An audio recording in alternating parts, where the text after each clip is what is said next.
Alright, Williams Action Baseball set to free play. Top two touching to leave the light on. Next two are touching to be credit. Max credits are not touching.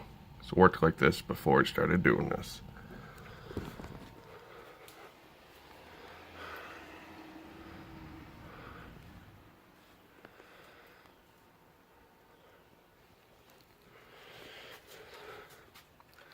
Light's not on.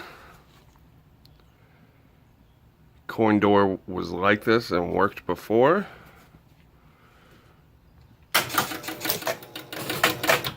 One cycle of score motor, control motor. No inning light. No one can play lit.